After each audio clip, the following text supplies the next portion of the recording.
So good morning, good afternoon, everyone. Thank you for joining us for our ninth module. And I think now at this point we've gotten so used to meeting every Thursday that the fact that we're nearing the end of the incubator is going to be a little heavy, and it's going to feel like there's something missing on our schedules. But what today's session also aims to talk about primarily is how we can continue our engagement even after the incubator. And for this, today's session especially focuses on how we can help you produce material such as case studies or research articles which can be used by you to publicize your work. And so every week we come to you with some uh, information and give you some homework, but this week is more about you giving us some homework to do so we can write some really interesting articles about the work that you're doing on ground. And so if we could move to the next slide, I will quickly take you through what we're going to be looking at today. So firstly, we're going to be looking at what sort of material we typically create as a part of your VCCA. Then we'll be taking you through each of these materials, which are essentially case studies, farmer-specific stories, and impact stories. And as a part of the incubator, we will help you, we will essentially write one of these for you, depending on which best serves your needs. And after this session, we can continue our conversation on Slack or via email to also discuss which best suits your scenario and whether and what timeline would you like us to write and publish this for you. So let's move to the first slide, which is an overview of what sort of material we typically prepare. Yeah, Selena, we can move to the next slide. Yes, thank you. So the first kind of content that we create are typically case studies, and these case studies are anywhere from 4 to 5 pages long, and they're very concise in terms of actually talking about your company, the type of technology you use, and focusing especially on how you're using digitalization and servitization to meet your goals. And these goals may be improving farmer livelihoods or helping with agricultural adaptation, and highlighting how these two elements, digitalization and servitization, have been adapted in your country's context. I know this sounds a little bit vague as of now, but as we take you through each of these content types, we also have some examples for you to look at and see which, again, best suits your need. And in this case, we typically publish these on our website. We also publish it on the Cooling as a Service website, on the SET website, the Servitization for Energy Transition website. And if we ever get opportunities to disseminate it as a part of different toolboxes that are being put together by other organizations in terms of coming up with servitization-based solutions or digitalization-based solutions, we also try to publish these with them.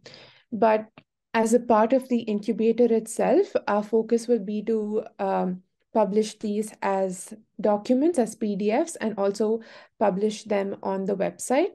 And so it's something that you can have to distribute to whoever it is that you're meeting with, and also showcase it online. The second sort of focus that we have is what we call bird's eye view case studies. And the purpose of these case studies is they're slightly long form. They're a long form research piece, so they go anywhere between 3,000 to 4,000 words, and they focus on identifying the reasons for the problem of post-harvest loss and the lack of integrated cold chains in your target countries.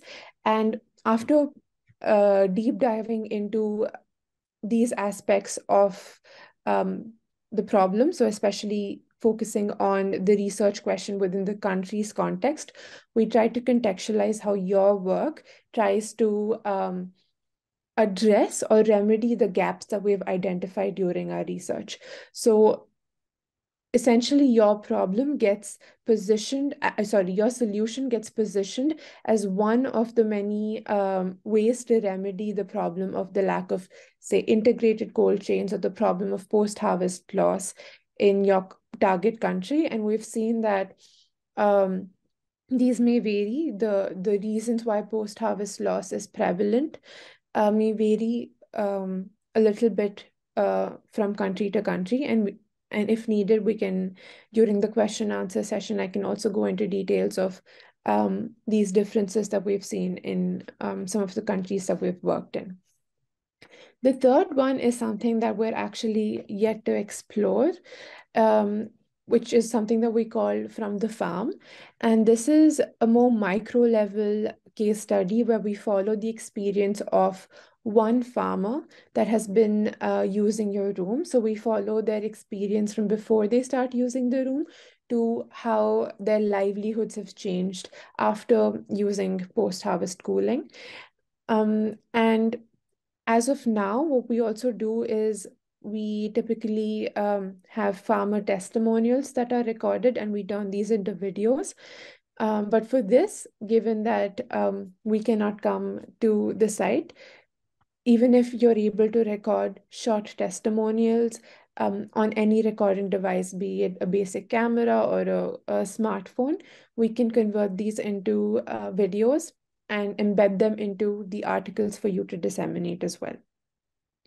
And the last type are impact stories, which are very number heavy or quantitative, and the numbers are essentially extracted from the user surveys or the post-usage surveys that we discussed last week, and also certain on-ground surveys that you may be conducting on ground to understand how your work is progressing on different fronts.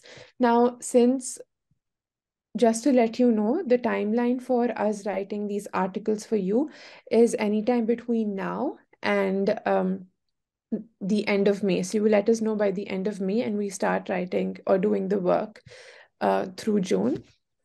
And even if you feel like you do not have impact numbers on, say, how much post-harvest loss has been reduced in your rooms, or how much farmer incomes have increased because the projects or the pilots may be fairly new, we can also focus on certain aspects of the work that you're doing in case studies, such as your capacity building efforts, or whether you have been using certain innovative cooling technologies, or how you've integrated digitalization, even if it's beyond the storage life model that is integrated into the Coldtivate app, and whether you've been working especially on gender integration in your project. So it doesn't have to be focused on just the overall picture, but if you want to focus on one of your streams of work, we could write a case study on that as well.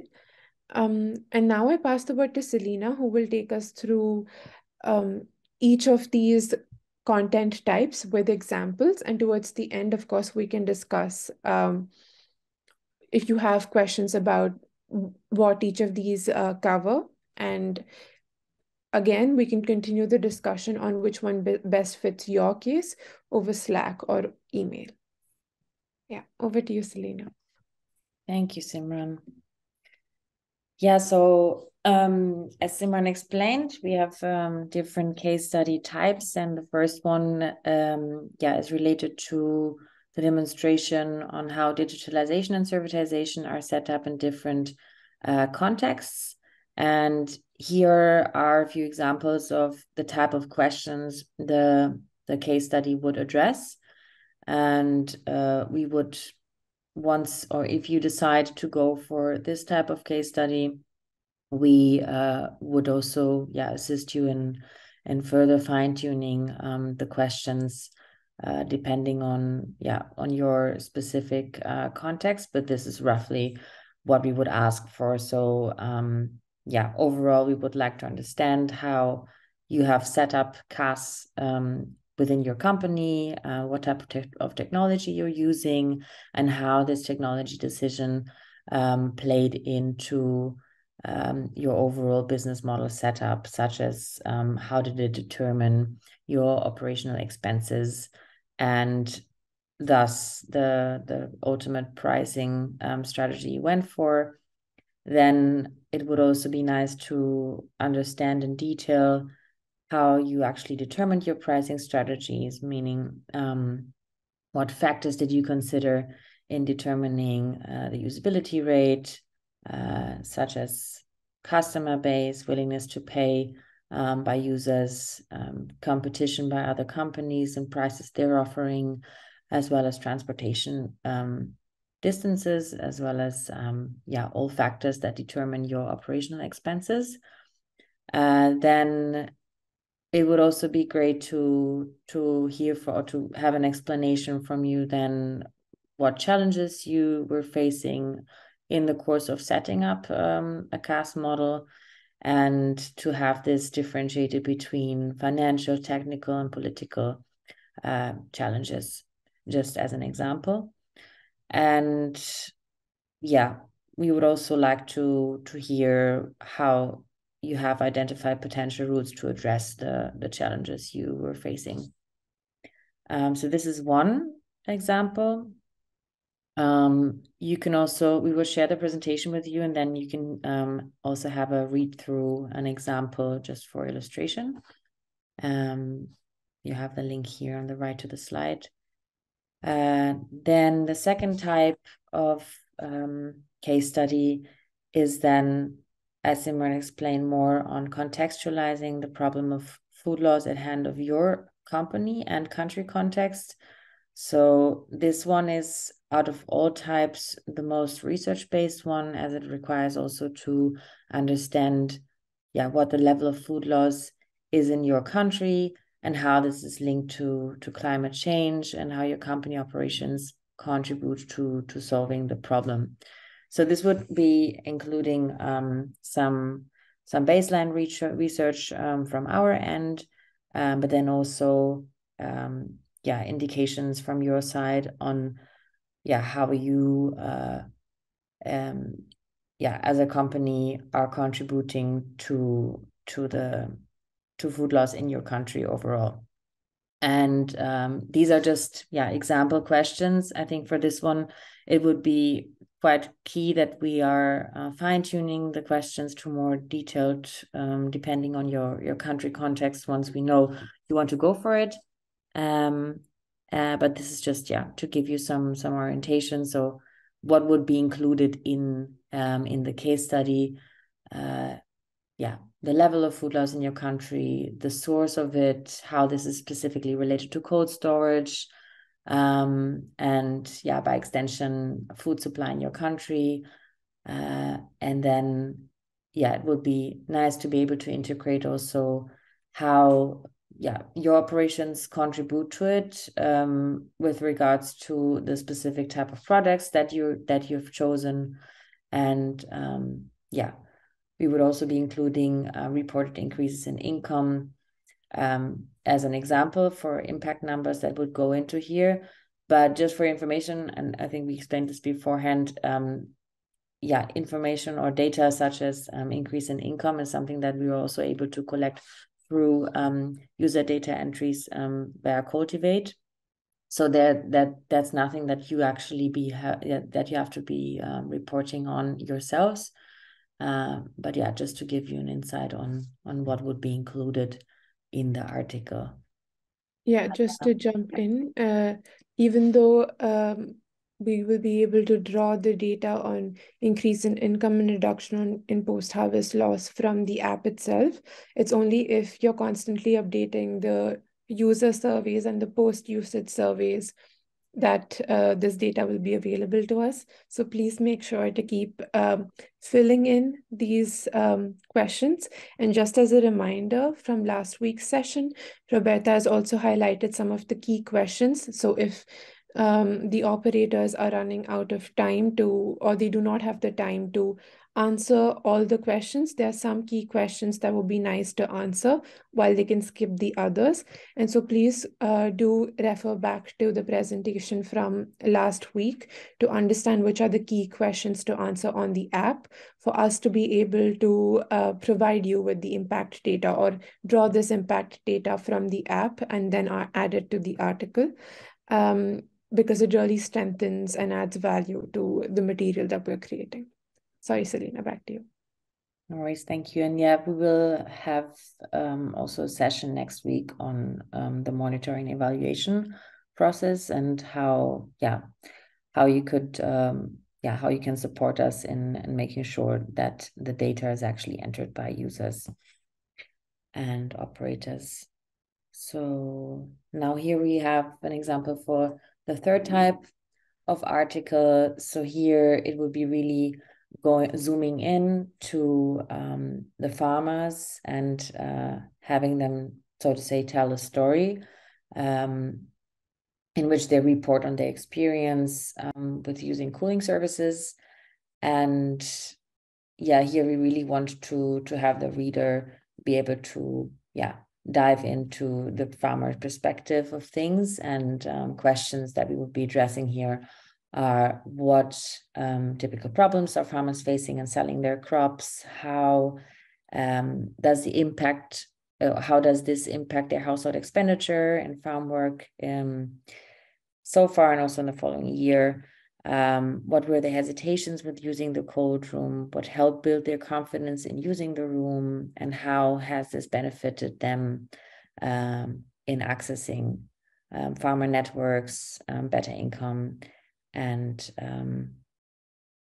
then also, how has the use of Coldtivate actually supported the use of cold rooms? So yeah, here, I think if you go for this type of case study, it's just important to really think about how you go about collecting this data, whether you do it in the context or while conducting one of your farmer workshops, just as an example, or else. You can also watch an example of a farmer testimonial down here. It's more of a video, but I think it also gives you good insight into how we envision the story to be told, although this would be a written article.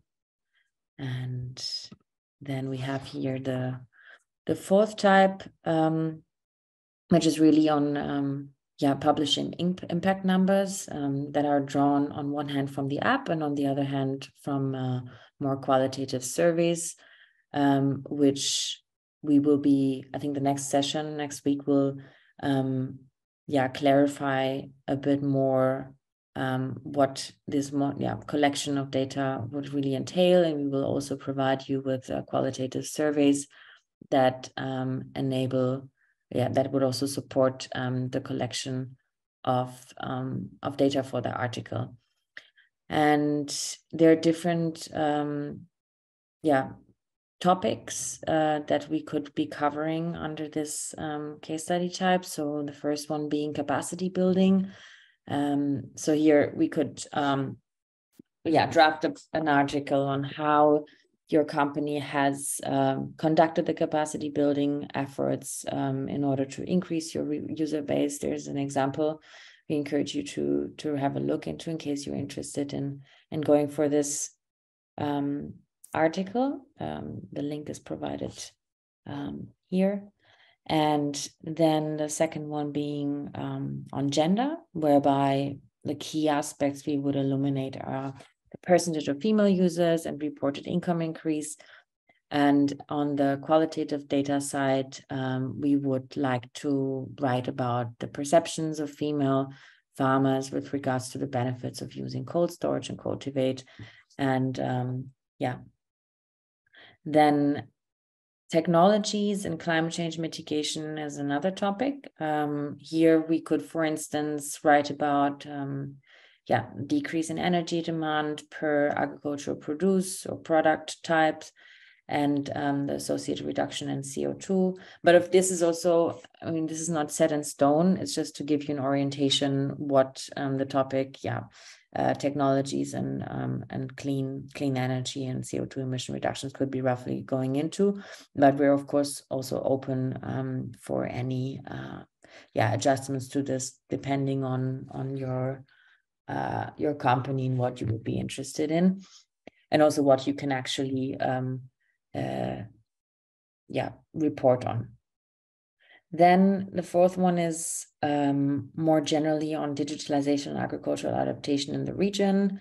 For instance, here we could illuminate how your operations address the issue of climate change, such as how our extreme heat or other extreme weather events or general global warming in the region affecting cold storage, and how your operations are contributing to this issue, or how are climate change impacts affecting the problem of food loss or post-harvest loss faced by farmers.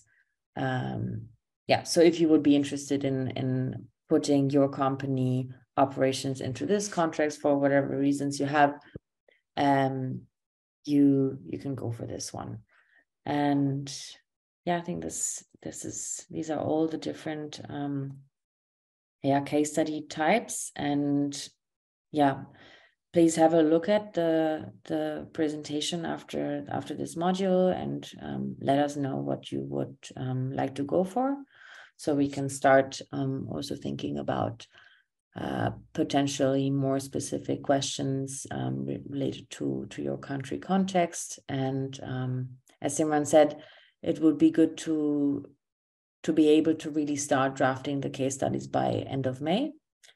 So in order to do this, it would be great to have some information from your end on what you would like to go for within the next couple of weeks.